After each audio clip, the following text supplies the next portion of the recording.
Welcome to the Athena Wellness Podcast, the show that invites you to take a seat around the community fire and listen to stories that inspire. I'm your host, Kathy Robinson, author, coach, and founder of Athena Wellness, a company that prides itself in supporting you on your journey to live more wholeheartedly. Hello, and welcome to episode 19. Thank you so much for joining me. Today is the continuation of a series of discussions on more traditional wellness topics. In episode 17, we talked about the three components of vitality, one of which was nutrition. But there's so much conflicting information out there. How can we think about eating healthy and approach it in a practical manner? As I was preparing for this episode, I realized that much of what I learned about healthy eating came from my grandmother's kitchen. My grandmother lived to be 96. She was born in Brooklyn, New York in 1904. Her mother emigrated from southern Italy through Ellis Island by herself at age 18 to marry and begin a new life in America. I remember my great-grandmother. She lived to be 88 herself, sitting in a rocking chair that I still have, and rattling off Italian that I didn't understand. What was the secret to their longevity? Today we'll be talking about looking back and seeing what we can learn from our ancestors. And then we'll talk about the challenges of eating in the 21st century, and then end with some simple but practical suggestions on eating healthier. I'll share 3 things that have made the biggest impact on my health that were easy to implement even on my busiest days. So sit back, take a nice long breath to ground yourself in presence, and let's get started. Lessons learned from our past. My great-grandmother brought the ways of her upbringing with her when she came to America. In the early 1900s, she and my great-grandfather actually grew their own food in a small yard in Brooklyn on 65th Street. Together they grew grapes for wine, figs and other fruit, tomatoes, olives, and vegetables that they would enjoy not only in the summer, but they would preserve the surplus for the winter. And they did that by canning and storing the jars in a root cellar. It's completely urban now, that neighborhood, but my grandmother used to tell stories of walking across big open fields to get to school among horses and wagons making deliveries in the neighborhood. When my grandmother married, she cooked simple one-pot meals to feed her growing family. They had limited resources, and they used to call the food, refer to it as peasant food, meaning they were hearty staples that were made from inexpensive ingredients, and they included dishes like polenta, which is cornmeal and red gravy, aglio olio, which is macaroni with garlic and olive oil, and pasta fagioli, made with ditalini pasta and cannelli beans, olive oil, garlic, onions, carrots, celery, and tomato sauce. You sense a theme here: olive oil and garlic. These simple dinners kept her family fed in a healthy and an economical manner. And if anybody's listening to this in Italy, my apologies for my Italian. As my grandmother used to say, we speak Brooklyn Italian. Back to the story. Sundays were different. I have fond memories of my grandmother coming home after church and cooking up a storm. The legions of cousins and nephews, siblings, children, grandkids that would all visit her 3-room apartment. The tomato gravy on that day would have meatballs and meat. There would be Italian bread and rice balls. We'd always start off with tomato, onion, and lettuce salad with oil and vinegar.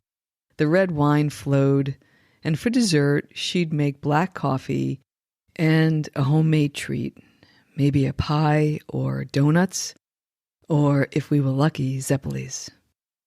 There was something else my great-grandmother brought with her when she made her way to Brooklyn: her love of swimming.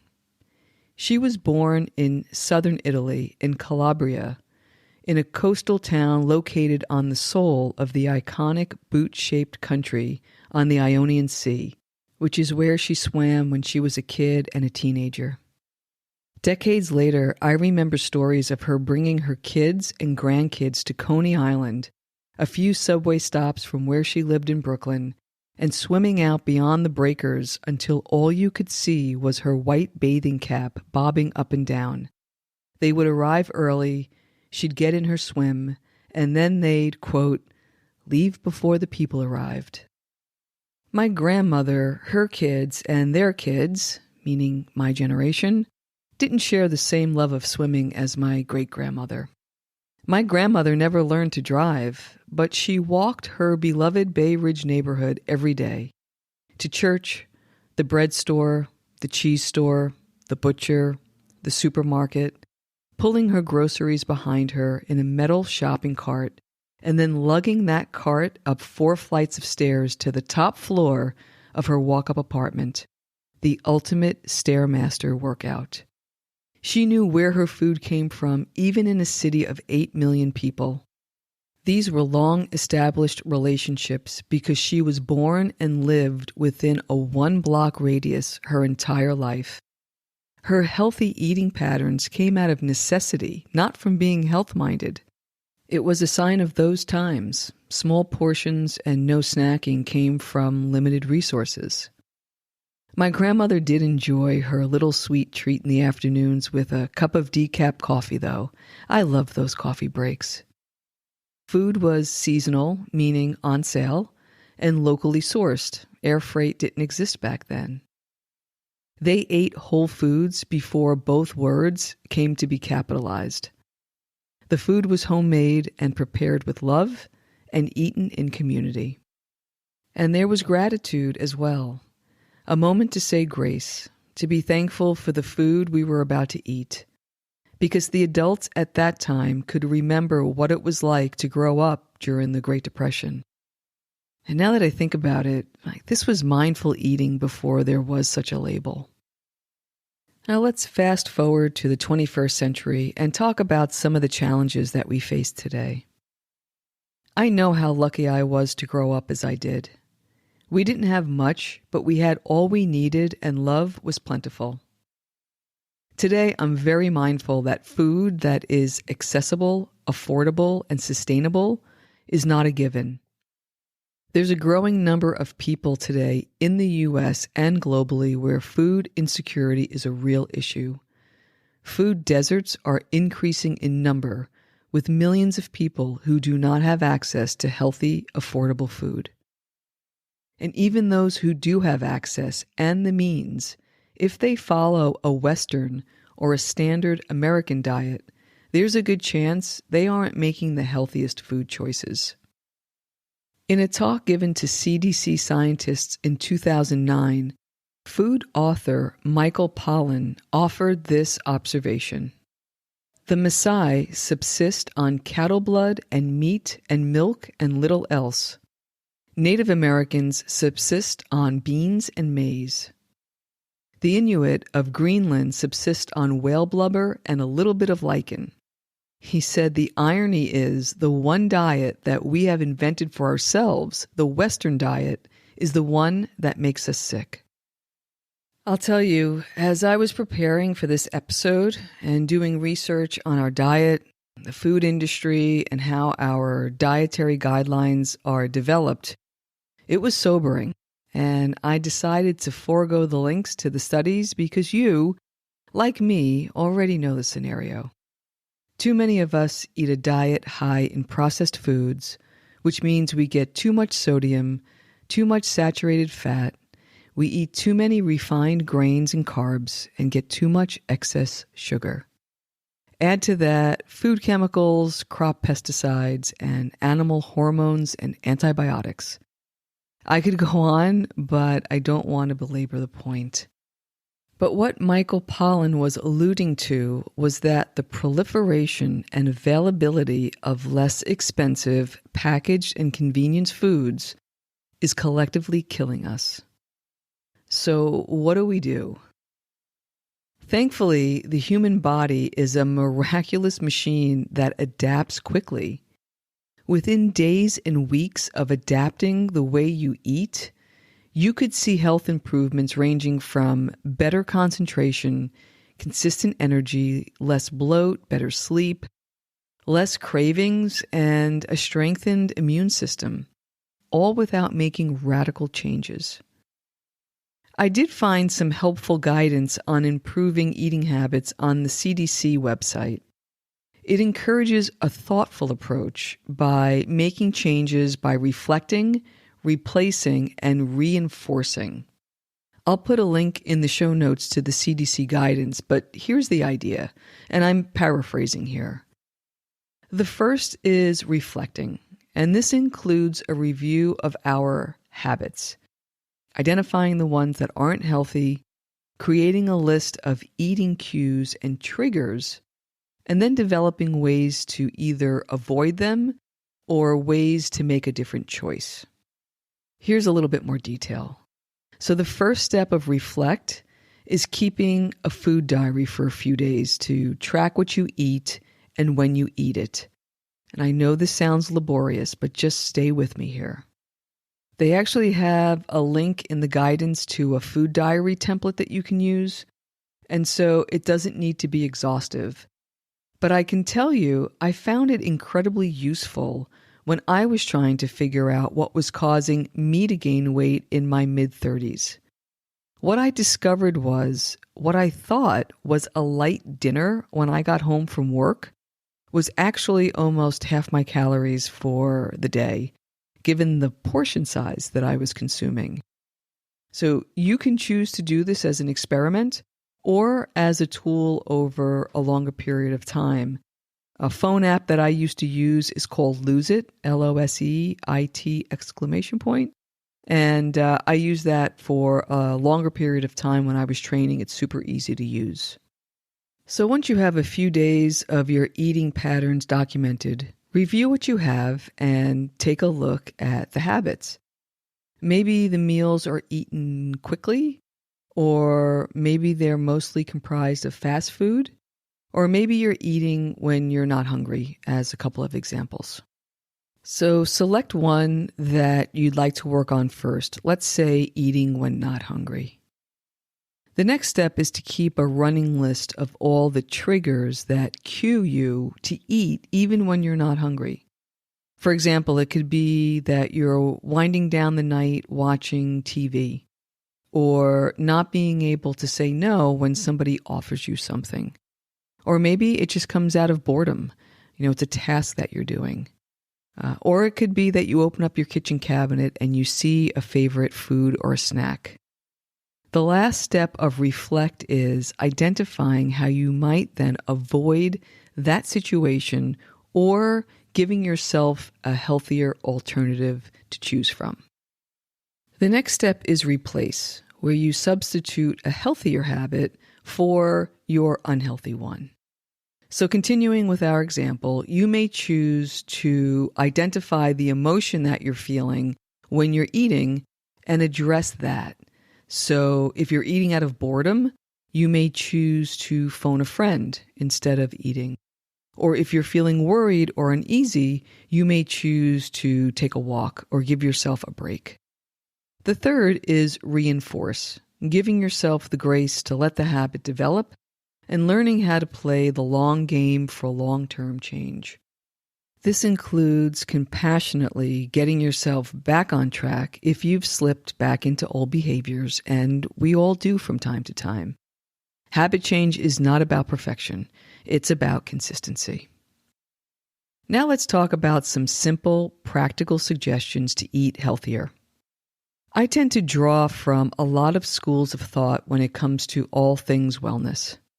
I love to read on the topic, experiment, and combine concepts and approaches until they feel right for me. And that's why I like to share so many suggestions in my writing and on this podcast. It's not about doing them all. It's about finding the ones that resonate most for you and adapting those to fit your lifestyle. My eating habits have adapted and evolved over the decades, and in many ways they've come full circle. As I reflect on this, I wonder how much epigenetics comes into play here. And what I mean by that is the degree that I've been influenced by the behaviors and the environment of my ancestors. If you go back far enough in your personal history, you'll find a time where nutritious food was prepared simply, just like I did. It's interesting to feel the connection from those times to present day. I can feel this connection. I can feel it in my love of sharing home-cooked meals, of fresh ingredients, of chatting with the folks at the market, of harvesting wild foods, living an active lifestyle. I can feel it when I enjoy a nice glass of wine and, yes, my coffee breaks, all a nod to those who came before me. It was the Mediterranean diet before there was such a thing. And even though I primarily eat plant-based, my wellness philosophy most closely aligns with what's come to be known as the Mediterranean lifestyle. The Med diet, as it's referred to, is more about a healthy way of living rather than a diet. It's about longevity. And I found a helpful flyer on the Med diet created by an organization called Old Ways. It's a nonprofit that partners with the Harvard School of Public Health. And I'll put a link in the show notes. But they do a great job of summarizing the Med diet with 8 simple steps for good health. 1. Eat lots of veg. 2. If you eat meat, eat smaller amounts. 3. If you eat dairy, eat small amounts of Greek yogurt or traditional cheeses. 4. If you eat seafood, eat it twice a week. 5. Begin cooking 1 vegetarian meal weekly and expand from there. 6. Use healthy fats. Read extra virgin olive oil. 7. Switch to whole grains, such as brown rice and whole grain flours. And 8, for dessert, eat fruit. Interestingly enough, these principles also align with the populations that have been studied in what's referred to as the blue zones. The lifestyle habits of the healthiest, longest living people in the world included not only eating well, but also connecting with others, moving naturally, and having a good outlook on life. From an eating perspective, those that live healthy, long lives eat lots of plants, eat until they're 80% full, and they enjoy their wine. If you've been eating in accordance with the Med diet and want to go a little further, the Blue Zone's food guidelines are worth exploring. I'll summarize here, but I'll also put a link in the show notes. At the base of the pyramid is the premise that for longevity, an active lifestyle, eating with family and friends, and a diet that is 95% plant-based is ideal. On a daily basis, it's recommended to eat whole food, including grains and beans, to accompany the veg and the fruit, drinking mostly water with coffee, tea, and wine in moderation. And snacking on a handful or 2 of nuts a day is permitted as well. On a weekly basis, a few ounces of fish is allowed up to 3 times a week, and no more than 3 eggs per week, if any. And it's definitely recommended to minimize any added sugar. And then on a monthly basis, it's suggested to minimize dairy, and if meat is eaten at all, it's in portions of 2 ounces a few times a month. By moving directionally to this type of eating, your diet will no longer include the things that have been linked to chronic ailments. You'll naturally eliminate high levels of sodium, added sugar, saturated fat, and this will result in lower body inflammation, lower body stress, and lower levels of disease. So now let's get practical. Whether you decide to go toward the Med diet or not, Assuming that you want to make some healthy changes, we all know it takes time to make that shift, to build new habits.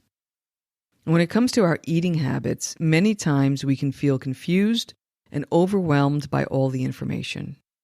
We may feel we don't have time to do the research, to buy the groceries, to prepare the food. It can be discouraging to find a new dietary approach that you'd like to explore, only to find pages of unfamiliar ingredients and dozens of new recipes that you'll need to learn. Here are 3 things that have made the biggest impact on my health that were very easy to implement, even on my busiest days. The first is when I eat. I've switched my largest meal from evening to midday, and I have the last solid food of the day by 6 p.m. at the latest on most days. By having little or no food in my stomach when I go to bed, not only do I sleep better, but my body can focus on cell regeneration instead of digestion. The second is what I eat.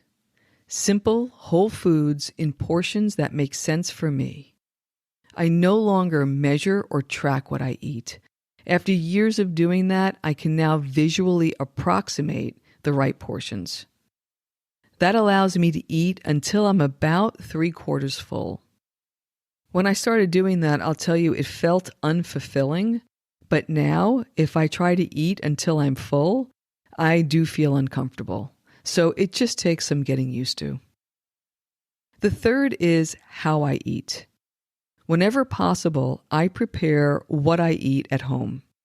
When I commuted to an office, I had a small insulated bag that I would pack before I left for work with items like an apple, banana, celery, raw nuts, maybe a soup or a breakfast smoothie. A small ice pack or 2 kept everything cold throughout the day. Even if this isn't possible for you, having some healthy snacks that you can take on the go is a great habit to build. Any one of those 3 things would be a great place to start. Here are 2 more that I'm having fun with these days that you may enjoy if you have the inclination or the time. The first is to try 1 new recipe a week. I tend to get in a groove and cycle through the same staple meals throughout the months. But I visited a friend last fall and she made a vegan tikka masala, which blew me away. It was so good I make it once a month or so. And it inspired me to try other things throughout the winter. I've made a whole host of new dishes, including shiitake ginger sesame pad thai, wild rice and mushroom stuffed squash. I've made khichdi, broccoli rabe and bean soup, miso vegetable soup. I've tried new recipes for vegan lentil walnut bolognese, vegan lentil chili, and what has become my famous berry crumble. The second is something that's becoming a new passion, incorporating wild harvested foods into my diet. Ever since attending a wild food seminar a few years ago, I've been interested in learning more and experimenting. I believe that the closer that we can get to the source of our food, the bigger the benefit. And even though I live 30 miles away from one of the largest cities in the world, I can find dandelion, chives, and garlic mustard to add to my salads in the spring. And there's a fig tree and a patch of local raspberries I get to eat right off the bush in the summer. I also found a local vendor who specializes in locally harvested mushrooms and other seasonal plants. And I love supporting his business and adding those forage foods into my cooking. By incorporating these foods into the diet, we're doing one better than farm to table.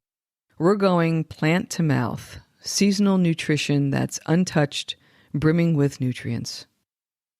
As I searched for an appropriate quote to end this section, I came upon the work of Dr. James Duke, author of The Green Pharmacy.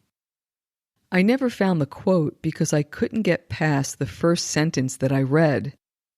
Dr. Duke reminds us that wild foods are plants that our ancestors ate. Ah, the connection. Once again, full circle. To be clear, I don't want to go back to the old ways. Life was hard for my grandparents and my great-grandparents. Women were expected to run the household, raise the kids. Many worked in the home, as both my grandmothers did, and there were no modern conveniences. I can still remember my grandmother being so thankful for a little portable washing machine she got late in life, but she still had to lean out of her fourth-floor window and wrestle with the bedsheets tangled on the clothesline. So no, this isn't about going back. It's about moving forward mindfully, learning our lessons from those who came before in order to live our best lives today. As the ancient Greek physician, also known as the father of medicine, Hippocrates, famously once said, "Let food be thy medicine." And food author Michael Pollan says everything he's learned about food and health can be summed up in 7 words. Eat food, not too much, mostly plants. Thank you so much for joining me today. I know there are many ways you can spend your time. Thank you for choosing to spend it with me. Until our paths cross again, be kind to yourself and show your warrior spirit some love. If you know anyone who could benefit from today's episode, please pass it on. And many thanks for supporting the show by subscribing and leaving a review. It means a lot, and it helps others find their way to our circle. If you'd like to access the show notes, have a question you'd like addressed on a future episode, or would like a transcription of this episode, visit www.athenawellness.com/podcast. Until next time, be well.